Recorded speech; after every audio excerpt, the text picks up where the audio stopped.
So I'll open the meeting of the Carver Redevelopment Authority for Wednesday, May 17th at 6:08 p.m.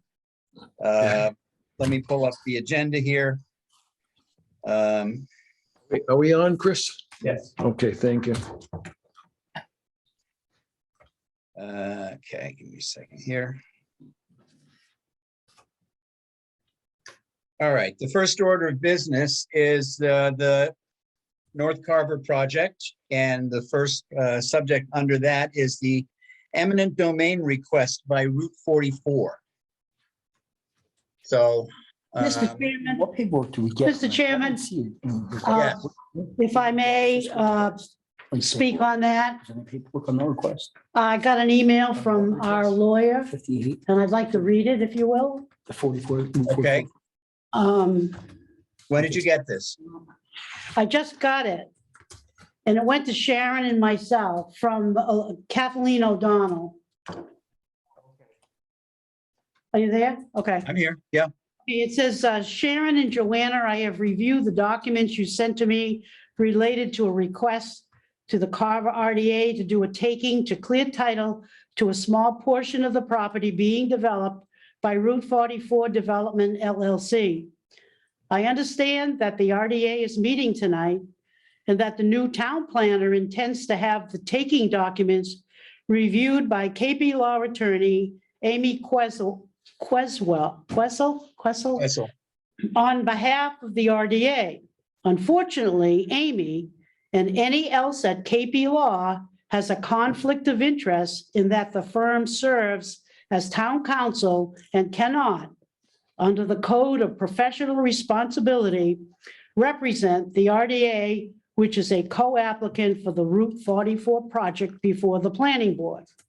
I am prepared to handle this title clearing matter with counsel for Route 44 Development LLC, as we need to coordinate the timing of the taking and have the award of damages match what Route 44 intends to give the RDA as compensation for this acquisition. Okay. She just sent it to us. So, Tom, the reveal of that is KP Law, which you got information back, right? Okay, okay. And so which Kathleen O'Donnell is that? Excuse me? Which Kathleen O'Donnell is your email from? I don't, May I approach the bench? yeah, you can. How many are there? She said she knows you very well. Yeah, I get a lot of that. As you know, Notorious. I copied it off my, I copied it as a note, but this is her right here. Yeah. Look, look, this is her this is who she is, right here. Yeah, we worked together in Kingston. Every time she would say Mary O'Donnell's name, she would say no relation, and I would do the same thing. So no one got the impression she was related to Mary O'Donnell. Yeah, she said she knows you very well and will for sure be working with you. Okay, well, forward that to me. Okay, And, well, you got a copy. I had a problem. It was a string of emails.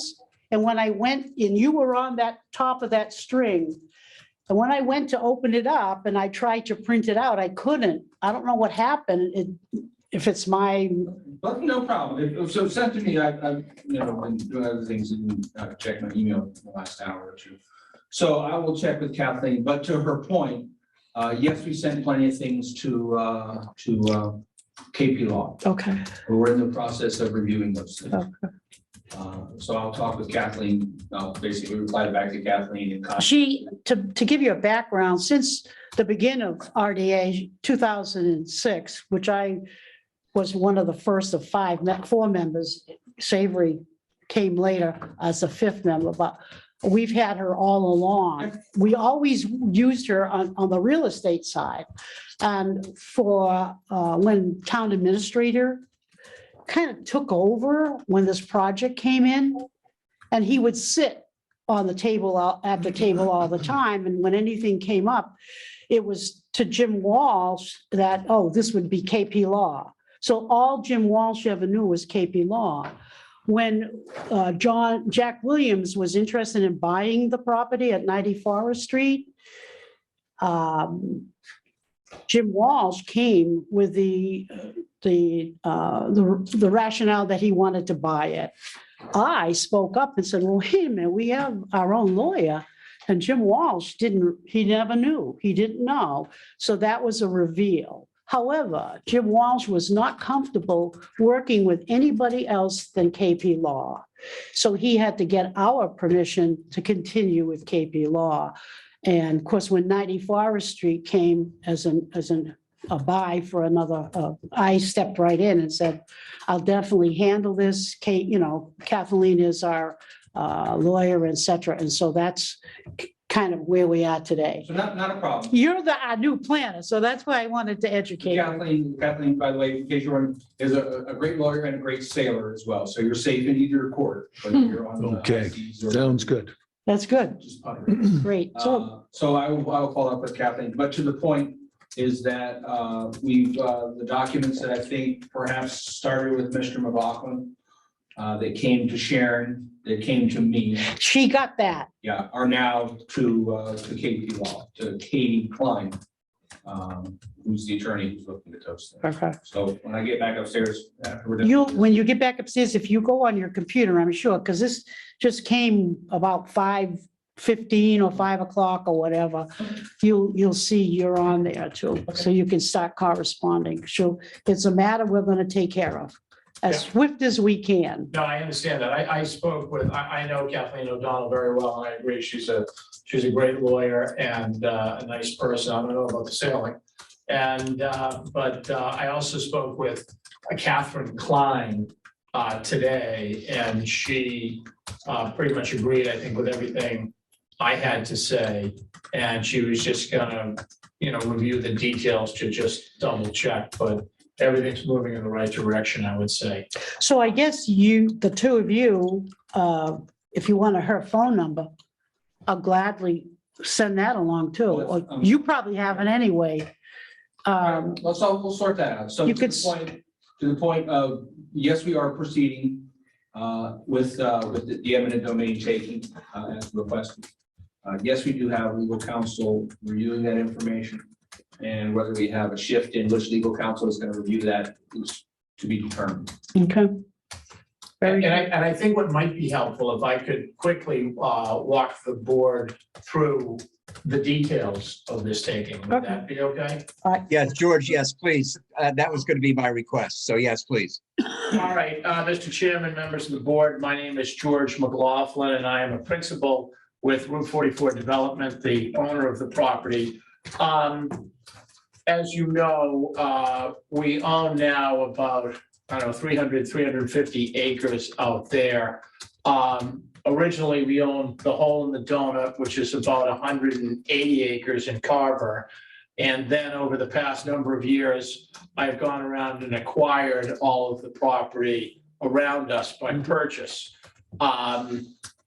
So we're here today getting ready to convey title to Hillwood in the next few months.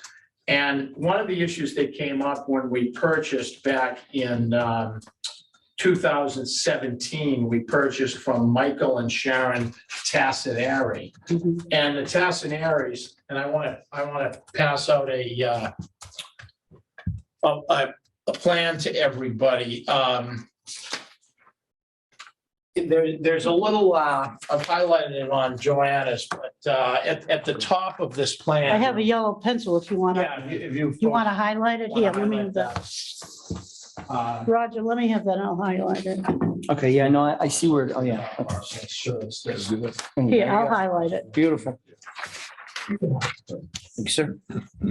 So what happened was Thank you.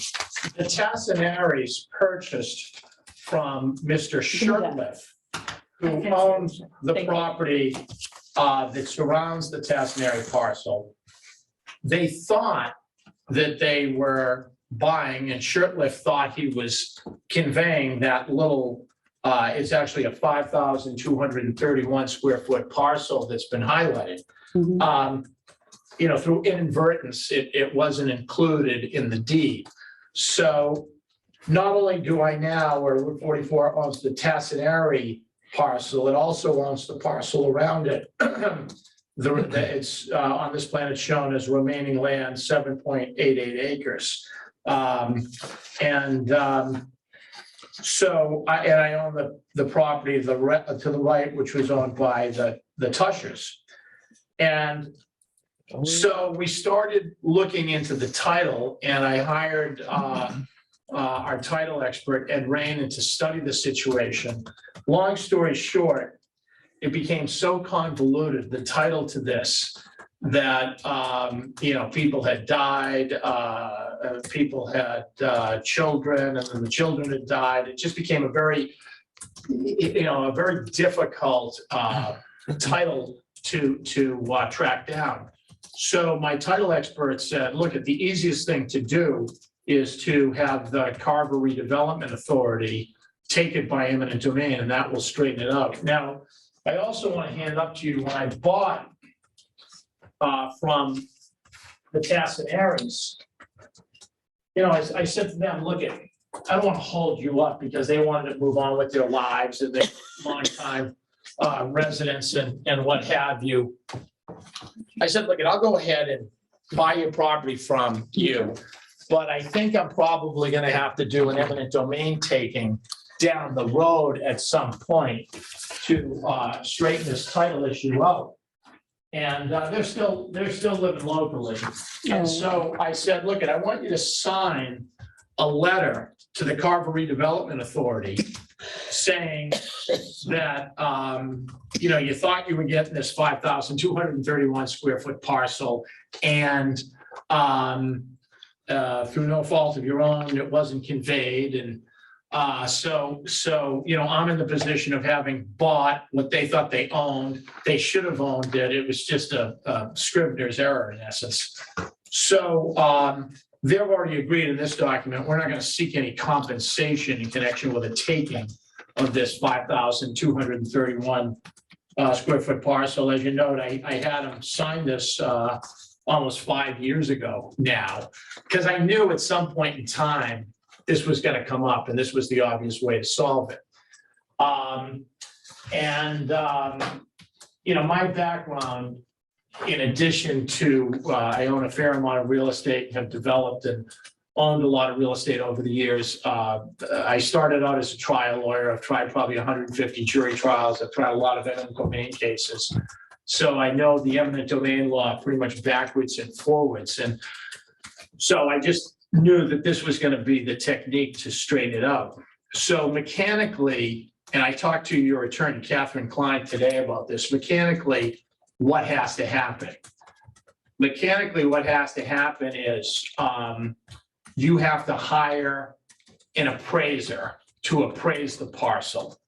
And I have with me, and I've sent that along. Yeah, tenor, I think. it's Toner. Toner. Yeah. That draft, that proposal. Yeah. So what I would ask the board to do this evening is, if the board could vote to hire Toner to do the appraisal. Okay. Then Toner does his appraisal, and he comes up with a figure for this 5,231 square foot landlocked parcel, which I technically own, but he's got to put a value on it. Right.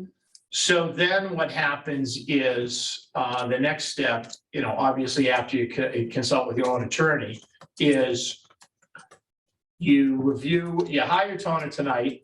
Toner does his appraisal. He gives you his appraisal. I've already drafted a taking order, which I've gone over with. Yeah, we saw that. Yeah, Yeah. and that's in the mix. So It has a spot for the award. yeah, and everything. And so the way it would work is you vote to hire Toner tonight. He does his appraisal. You get the appraisal. At one of your meetings in the next, month, you vote the taking order. You record the taking order at the Plymouth Registry of Deeds. And whatever he comes up with a value for the property, Route 44 pays, because under our agreement with the Redevelopment Authority, Mhm. as I've said from the beginning, they don't pay one dime. We pay for everything. Right. So we pay for your attorney to review it and advise you. And we pay, whatever Mr. Toner says is the fair market value. And since we only know who a handful of these potential heirs are, what happens mechanically is the board and KP Law or whomever represents you will draft it. They send out, after the taking has been recorded at the Registry of Deeds, a notice to the heirs they know about. And then, since it's a situation where you don't know all the heirs, what happens mechanically then is we pay to the board what Toner says the property is worth. And then you hold that in escrow for 3 years because it's a 3-year statute of limitations on an eminent domain taking. So mechanically what happens, just to kind of backtrack a little bit, you vote the taking order, you sign the taking order, you record the taking order at the Plymouth Registry of Deeds. If that was recorded today, May 17th, 2022, the owners of the property, and we don't know them yet, would have 3 years or until May 16th, 2025 to file a lawsuit to collect the money and sue for damages if they're going to do that. So I think what will happen, and I've had this road a lot of times, when you're talking about a landlocked parcel, if I were defending the redevelopment authority, if someone ever did file a complaint, which I doubt they're going to do because, it's just not going to happen, in my opinion. It's a landlocked parcel that isn't worth anything. And my defense would be, I've already bought it. I already own that. And this is just a little Scribner's error. But we'll just have to wait and see what happens. I mean, so what happens mechanically is the taking order gets recorded. We pay the money to you. You hold the money for 3 years. If nobody files a lawsuit, you give us back the money, and we all go our way, our separate way. The title expert has signed off on that approach, and town council, or I should say, the redevelopment authorities council I spoke with today, Catherine Klein, said that she thought that made sense, but she wanted to study the details. She said, I know, Mr. McLaughlin, you're the expert on eminent domain, but obviously I have to do my own independent research and confirm what you say to me is accurate and advise the board accordingly. And I said, yeah, no, I understand that. And so that's basically it. So tonight, I wanted to be, to come down here to go over this with you and to answer any questions that you folks may have, and to ask you to formally vote tonight to hire Toner so that we can start the process. I have a question. Sure. Because of that 3 years Yeah. legally, how can you proceed with giving title to all of this massive amount of land to take over by Hillwood? How is that Yeah, legally? that's a good question. So what happens is this. Picture, a pie, all right? And we're selling Hillwood this pie, but there's a little hole in the pie. The minute you record the taking order at the Registry of Deeds, what happens basically is you record the taking order, title to that little hole in the pie, automatically, the minute you record it, title passes from whoever owns it to the Carver Redevelopment Authority, okay? So the only issue after that is who previously owns this hole in the pie and what the hole in the pie is worth. So it's really been reduced to a money issue. But once you use your eminent domain power and record that taking order at the Registry of Deeds, the Carver Redevelopment Authority owns that little hole in the pie. And then under our agreement that's been in effect for a long time between Route 44 and the Redevelopment Authority, we pay the legal fees for your attorneys to advise you on this matter. We pay whatever Toner says is the is the proper amount for this property and recording fees and whatever other expenses there are. And as soon as we give you, reimburse you for your expenses, you convey that little hole in the pie to Route 44 Development, Okay, okay? Then we own the whole pie, then we sell the pie to Hillwood. okay. So I have a question also, when we're, Roger Noble, Yeah. Roger Noble, I don't know if you know me, new to the board. On the land, when the Tassaninis, is it, Tassanari purchased the property, the property tax they were paying on, was all that land was not included in No, their that was land? included, so they. So they pay tax on that Yeah, amount of they land don't- also? Yeah, but that happens, that's a good question. That happens. Let me back up. I So just before, so let me finish the entire question. So when they purchased that land, the square footage off of what is now numbered here, lot 2, yeah, the surrounding land, did that tax burden on that reduced by the amount of that land being sold out? Because wouldn't that solve the problem anyway? If it wasn't mentioned, you paying tax on it, or that person paying tax on it for all those years, it would have belonged to that property through town, no? no, it doesn't, it's a good point, and it's a question people ask all the time. And all I can say is this. I also have tried a lot of tax abatement cases. So if you put yourself in the assessor's position, all right? You have an assessor's office here, they do the best they can. Mhm. They have thousands of parcels, okay? And there's just a handful of people in there, and they're advised by one of these, bigger consulting firms. What they do is they will use, their assessing plans and what have you.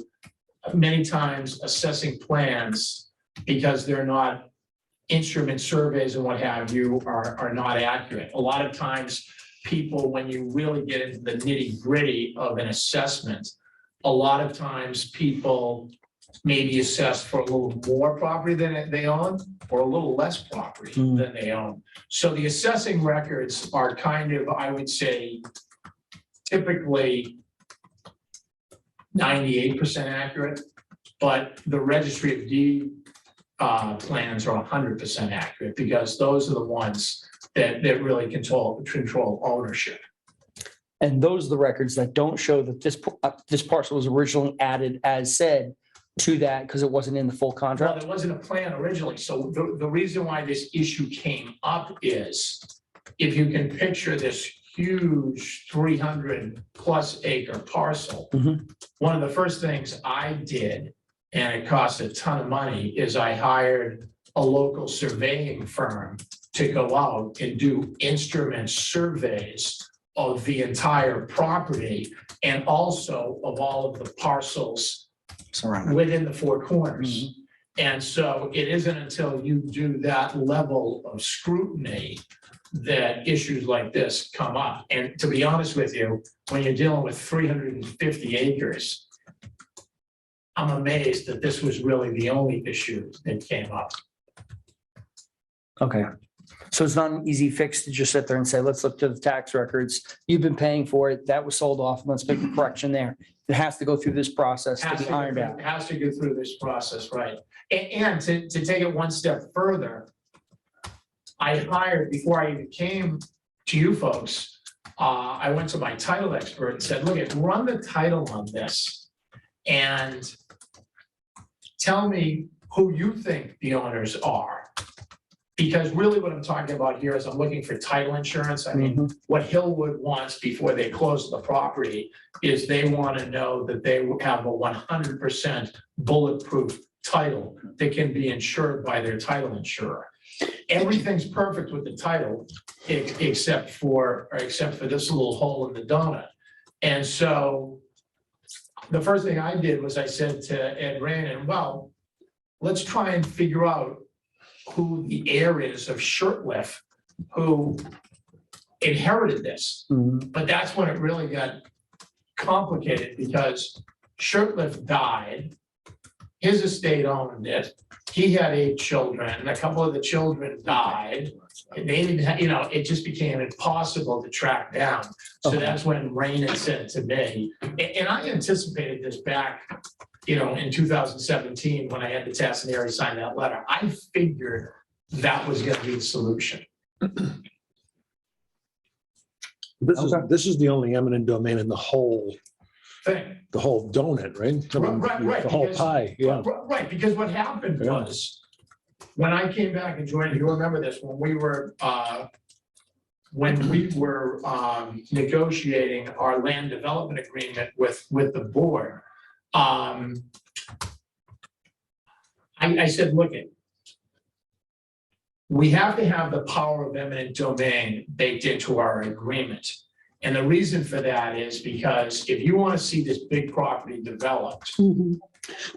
I'll go around and I promised I would, if it could possibly avoid it, not come back to you and say, I can't acquire this. No, and you By- bought things and more, Right. and paid more. And I paid more than the property is worth. And because I said to you, I'll only come back to this board and ask them to exercise the power of eminent domain if I want to buy a parcel that's worth, say, I want to buy a parcel that's worth 250,000.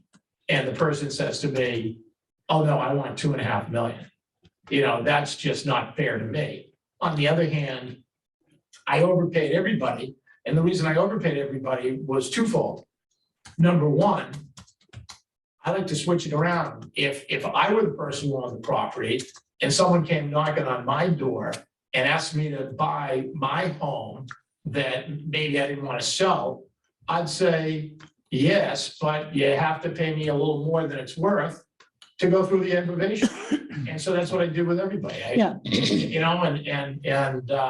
But this was just, and this is the only way it could be solved. And the 3 years protects anyone that could potentially pop up in that timeframe. Yeah, yes, it's a 3-year statute of limitations, regardless of, and this is the interesting thing about eminent domain law. You can take a parcel and you have to send notice to the property owners that you can find with reasonable due diligence. Done. You don't have to spend $5 million tracking down the heirs of, Ebenezer Scrooge. The law says you just have to use reasonable efforts, and we've gone way beyond that. And and also what the law really wants is, the law wants title to be solved. Everybody, I don't care what piece of dirt you're talking about. Every piece of dirt on the planet Earth is owned by someone. The question is, who is that person? So If I may, Mr. Chairman, Mr. Vice Chairman, guy on the TV screen, can we back to the point of what the board's being asked to do, the authority being asked to do? I've got an email from Catherine Klein, couple minute pages, council, at 5:20 this afternoon. Tom, it is my understanding that tonight the board of the redevelopment authority has before to whether accept the proposal to perform an appraisal for the property.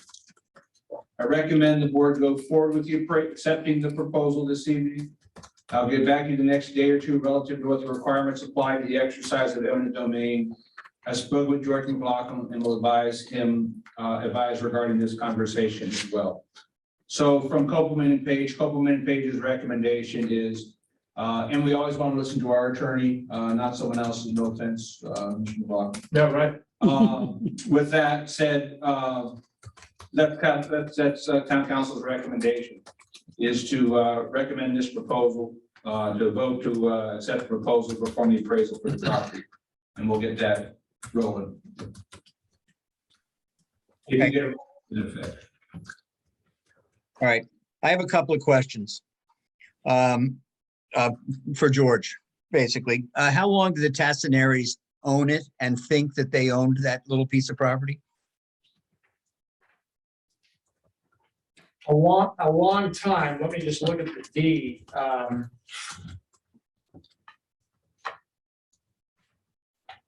They purchased it July 29th, 1999, and they sold to Route 44 on June 13, 2017, so 18 years. Okay, and during that time, no one from the shirtless family came forward and said anything about No, it? Okay. This is a question and you may or may not know the answer. If during this 3 years, someone does come forward, what is their burden of proof to prove that it is theirs? good question. What they would have to do is, if I were, let's assume I were representing these people. I would say to them, look we have to write a letter to the redevelopment authority telling them that we are the rightful owners of this parcel, and we will have to supply them with documentary proof of that.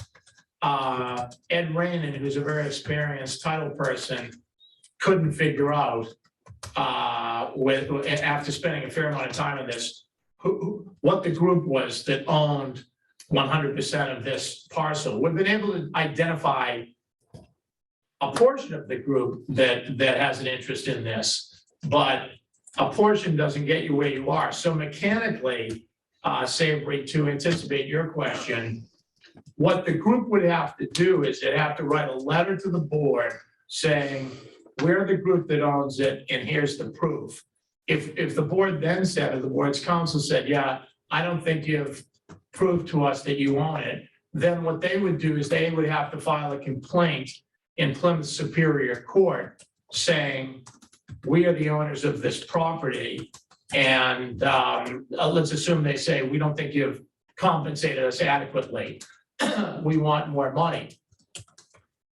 What I would do if I were representing the redevelopment authority is I would move to dismiss their complaint, because an essential element of every eminent domain complaint is to prove that you're the owner. And so I mean, if they could come forward and prove to me that they were the owner, fine, then we move on to phase 2. Of course, phase 2 gets complicated for them because, as you kind of hit on, Savory, one of the defenses would be, well, you know, Tassinari and Tassinari's predecessor in interest acquired title to this property by adverse possession. So you don't own it, they owned it, and they've already sold to Route 44. So from a practical standpoint, there is so much work and money that would have to be invested to prove title to this little sliver. I don't think anything's going to happen. Okay, yeah, that's what I'm kind of going towards. And my last question is about the eminent domain in and of itself. That is a taking. So if I'm correct, if we are taking something, we have to take it from someone. Is the Right. Tassinari the people we are taking from?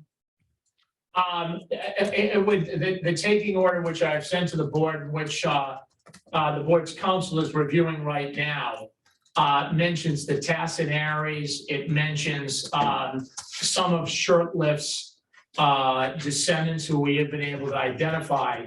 And so you don't have to, when you're making a taking, you don't have to identify who you think the owners are with absolute laser precision. You just have to do the best job you can to figure out who the owners are. And then you record the taking order, naming those parties, and you send those parties notice. Our title expert, who is a land court examiner, says that he's helped us draft the taking order. He said, if this taking order gets recorded as currently drafted or similarly, his title insurance company will give 100% coverage over that. So they're not concerned about that.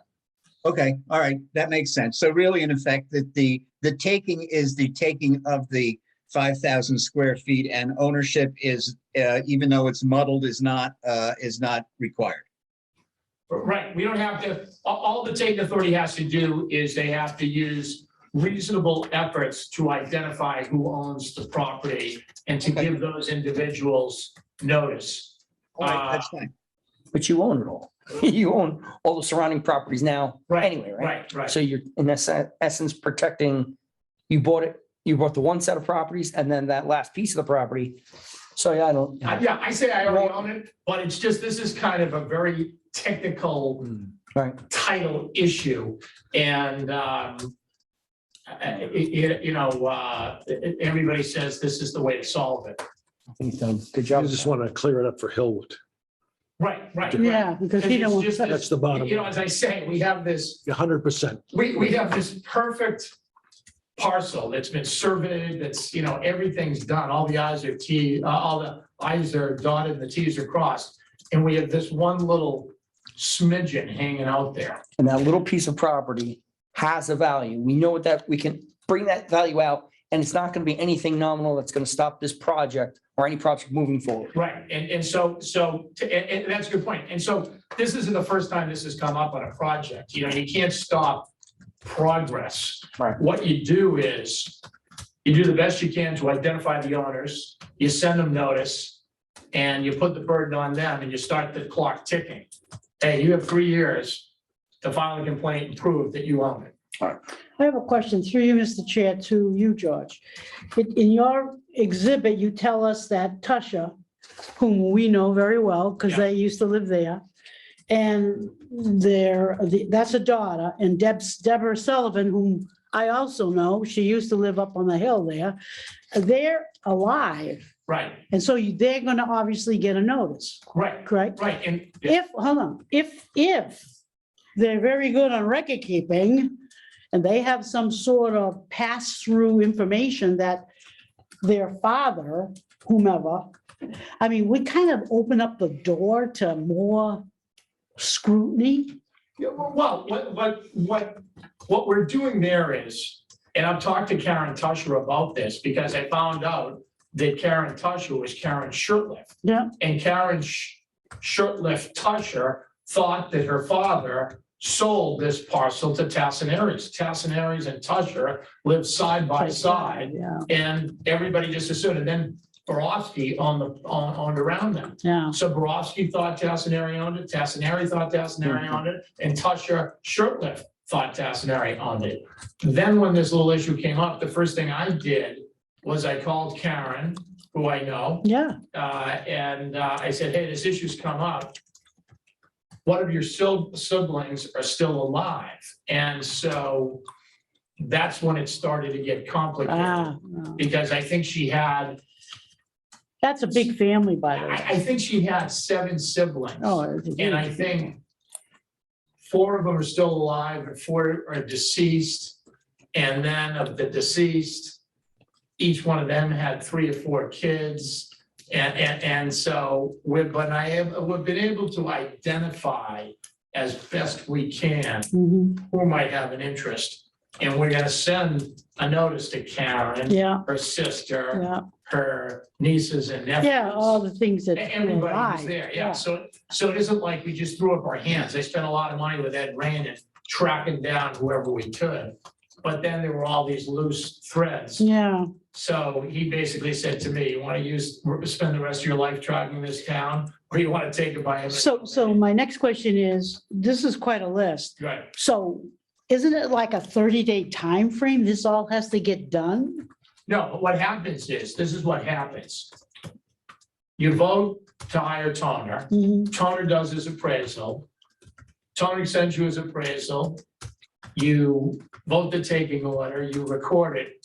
Then you send out the notice to all of the Shurtleffs and Tushers, et cetera. Okay. And then let them come back and. Is there a say- time frame on that notice that they have to reply back on? No. They just have to file suit. They have to get together as a family Okay, and say, hey, we all have to get together and file a lawsuit to collect our whatever. okay.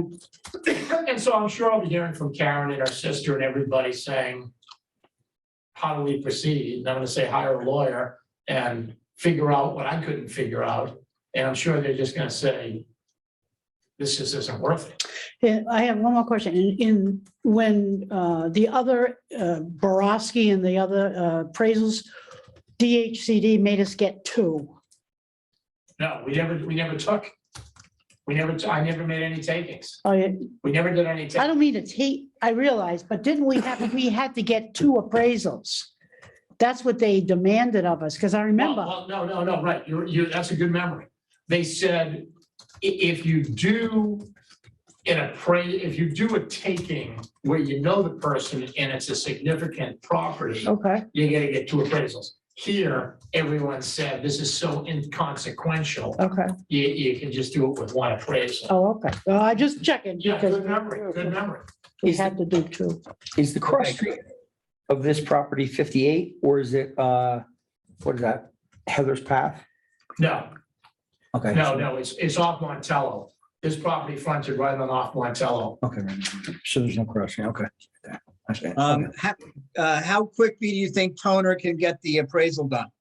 I think he'll have it for you within a week, because in anticipation of this, I told him to start working on it. So the facts are very clear. I read his proposal. I mean, he's, All I right, was no, waiting I'm just thinking about getting the next step on our next agenda. Yeah. So we When's your keep next this. meeting? Probably the 2 weeks from tonight, probably, yeah. Yeah, so that would be May 31st. Contact him and tell him he's gotta get it done by 2 weeks from tonight. And then that's a good thing for us to target for the taking order, et cetera. That would be the 31st.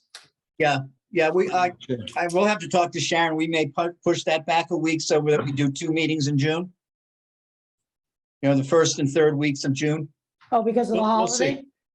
Oh, So the holiday's the 29th, so that's not really right, an okay. issue.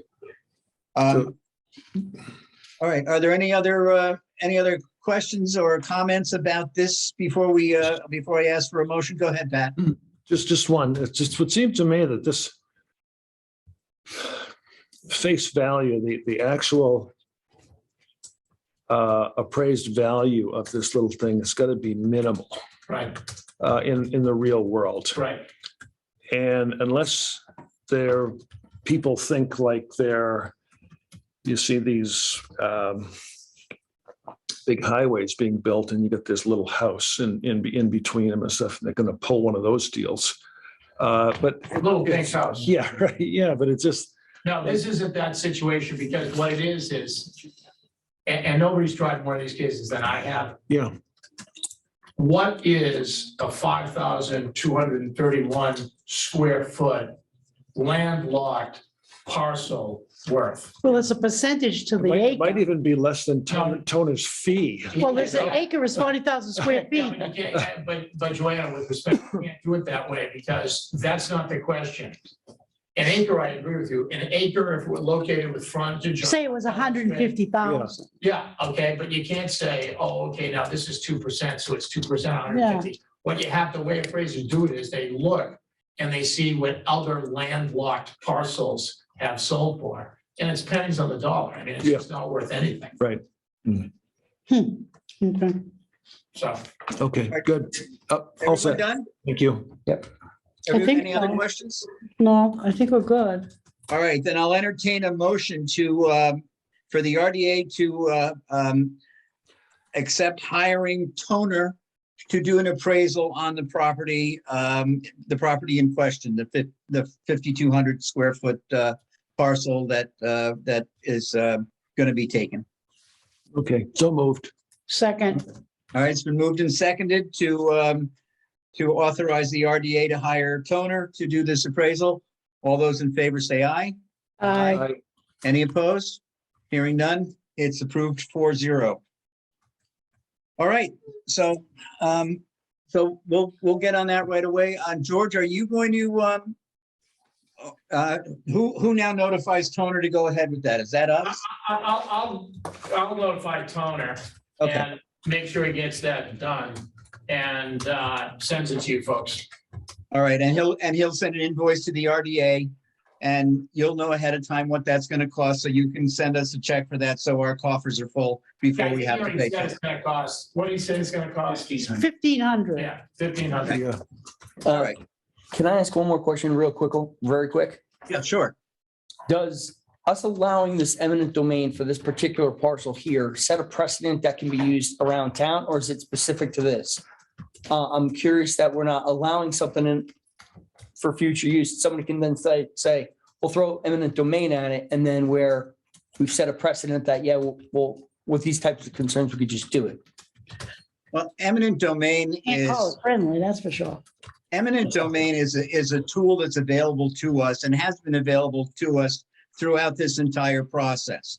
And that's kind of state law. That is not, this doesn't set a precedent.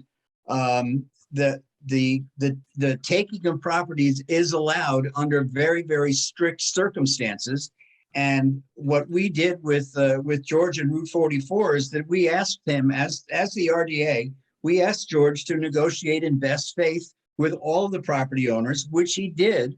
To his credit, Route 44 came to agreements with everybody. This is an anomaly of a little piece of property that wasn't recorded the correct way 18 years ago or 25 years ago or 23 years ago when this property was purchased by the Tassaneries.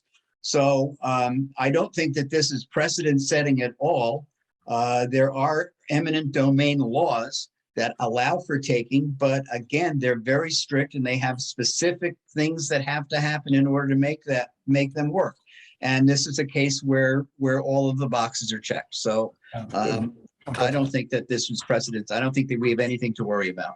Great, thanks. Mr. Chairman, if I could just say one word too. Sorry.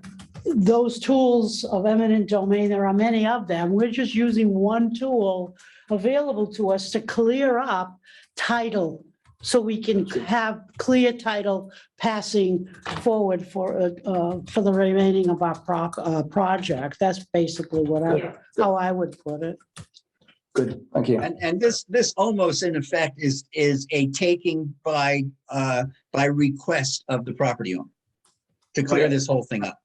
Right, because you have the letter from Tassaneri saying, and since I thought I owned it, McLaughlin's paid me, I'm not seeking anything. Good.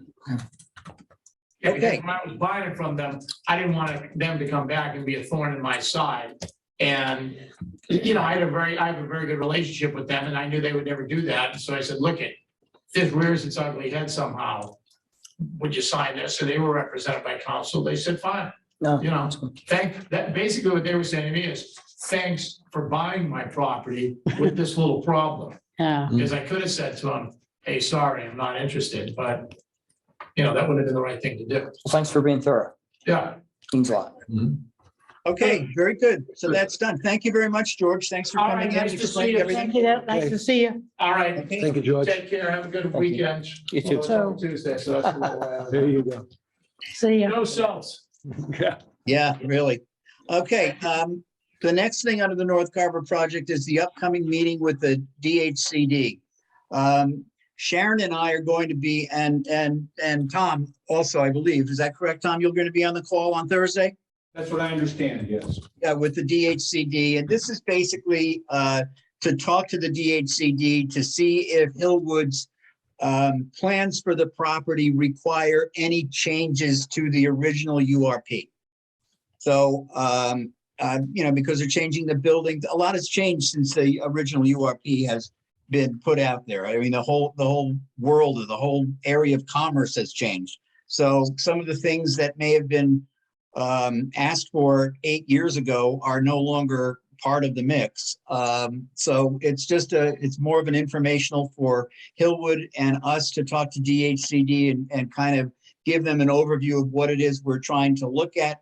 And then I believe asking them how, does this fall within the confines of what would be considered minor modifications and they don't have to do much anymore, or if there is something different. Is that correct, Tom?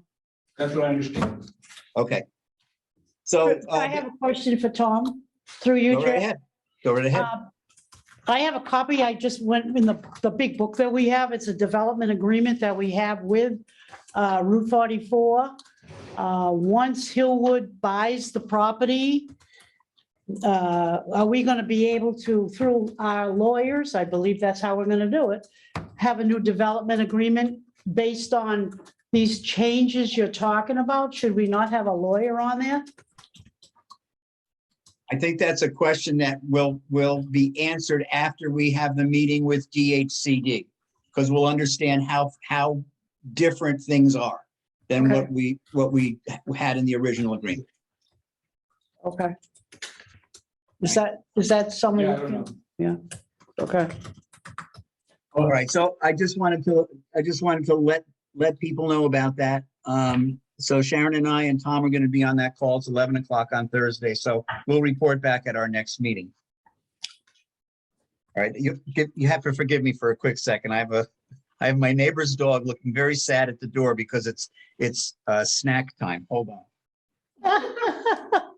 Joanna, you can, next up on the agenda is 90 Forest Street Planning Board meeting. Oh, yeah, I could, all right, let me step in. Planning board meeting. I was at the planning board meeting on, what was it, the 10th, I think it was? I think it was the 10th, and I think it went well. Tom obviously was there as well. He attends those meetings. The site engineer explained there was some back and forth. Fussin and O'Neill's name was mentioned. I have a question for you, Tom. Is Fussin and O'Neill looking at all that technical side? I think the chairperson had mentioned that. Yeah, Fuss and O'Neill are our consulting engineers. They do technical reviews of most all the projects. Okay. Now, my question to you is that happening before the site plan, the site review in the next meeting where they're going to be looking at it, number one, and conversing either back with you and the site engineer? Yeah, I'm talking to Fuss and O'Neill tomorrow. Okay, okay. So that, Tom set up, the next meeting would be the site plan to visit the parcel on 90 Forest Street on Monday, the 23rd. And on the 24th, the next day, that night, the planning board meeting, they will reconvene. I actually had the opportunity to stand there and speak to the board to let them know that the permits and approvals had a deadline of June 16th. And the variance would be ending on June 30th, and we were hoping that we could do a closing. I also alluded to them that that parcel was going to be sold for $175,000, and minus the expenses, we were definitely going to be paying back the back taxes during that taking. And we don't have Kathleen O'Donnell's bill. It was like 154. And I said, yeah, I think we could easily give back to the town, including the back taxes. We would, and our expenses would be taken out anywhere between 140, 145,000. And that would go back to the town. And I told them that typically how, hopefully if everything goes well, and of course, Tom was on top of it as well. And to paraphrase Ernest and Julio Gallo, I said that the planning board will approve no plan before it's time. So these folks have still got to do their due diligence and make sure it's fine, the design is fine. But when I have a conversation with our consulting engineer who got 10 or 12 sets of plans in just before town meeting, we're parsing things, we're prioritizing things, we're kind of moving things along because all these things got filed before town meeting. We were trying to grandfather properties. So we've got a bolus dose of plans. So we've asked people, if you got something pressing on this, so if people on things are pressing, they get pushed out. People got things pressing, we move it forward. So there's a couple of things on there that are more pressing. People's got closing, people that got things, we're trying to get those sorted out earlier. So be chatting up Fuss and O'Neill tomorrow about what's up with that. I talked to the engineers yesterday about that to give them a couple of heads up from some things that came out of some other conversations. Okay, good. So Looks like it's moving in hopefully in the right direction. Yeah. That'll be good. And that's, Good. Thank you, Joanna. okay. All right, next up on the agenda are topics not anticipated by the chair 48 hours in advance of the meeting. Does anybody have anything unanticipated? I do not. I don't know. I don't have any. Okay. Minutes, next up is minutes. We have to have a revote on the 420 minutes. We approved that, May 3rd meeting, we approved it. She Sharon stated had the wrong a dates. date. On Who's- both of them. Who's she? Sharon. Sharon. When she motioned. It was So the motion was made incorrectly? correct. Yes, so we just a revote. So I'll entertain a motion to approve the 4:20 minutes. So moved. Second, All right, it's been moved and seconded to approve the 4:20 minutes. All those in favor, say aye. aye. Any opposed? Hearing none, it's approved unanimously.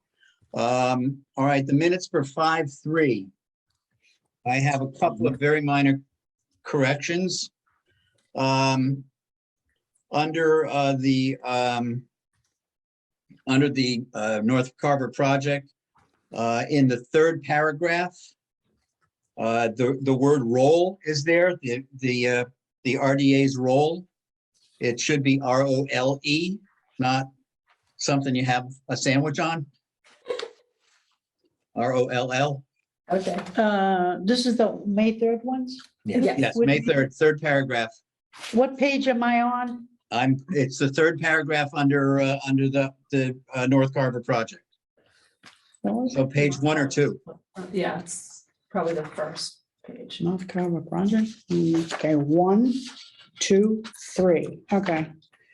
I have a spelling error too. Which one is that? I think it's in that same area. It's near the last part of the paragraph. It says Mr. Clark. It should be Miss Clark. Kept things on track as well. No, yeah, as well, yeah. You see that? Mhm. I don't have it in front of me, but I'll look. Okay. Mine says page 2. Okay. And the other thing that I have is towards the end of the minutes, where we talk about Paul Kelly's role moving forward. His name is misspelled. It's got an extra E in it. It's Kelly, not EY. And that was incorrect in 2 spots. Okay, thank you. So that's all I saw. Okay. Pat? Oh, it's not Kelley? I've got one change under the treasurer's report. I must have said a wrong figure when we're talking about Stephen Cole's last bill. I got it listed as 10,400. It's really 10,050. Okay. Oh, okay. Okay. 10,050, right? All right. Anything else? Anybody? Yeah, if it's May 3rd, also in attendance, Paul, you were here on that day. So it's missing. Right? You were here for that May 3rd meeting. Yeah. So you have to add him on the attendance. All right.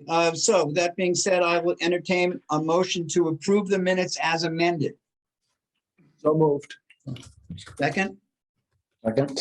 All right, it's been moved and seconded to approve the minutes of May 3rd as amended. All those in favor, say aye. Aye. Any opposed? Hearing none, it's approved unanimously. Number 5, member notes. Anybody have anything they want to bring up? Pat, do you want to say anything about the financial report, or is there anything that you need to report on that? I know we got it. I'm just, I did, file for a reimbursement. I'm just waiting for it. Okay. So I got no, at the end of the month, I'll have a new report, but other than that, no. All right, very good. Anything else? Anyone? No, I have nothing. Okay. Finally, is the next meeting. I'm going to say tentatively, it's going to be May 31st, but I want to circle back with Sharon. Okay. She may want to get it back to the once every, twice a month. Because if we do have one on the 31st, that will be the 3rd one this month. So we may push that back another week. That'll give Toner a little bit more time. And I don't know what, people might have vacation plans because that's a short week. So put it down or let's say tentatively the 31st, but I'll touch base with Sharon and she will send out an email with either the 31st or the 7th of June, I would expect. okay.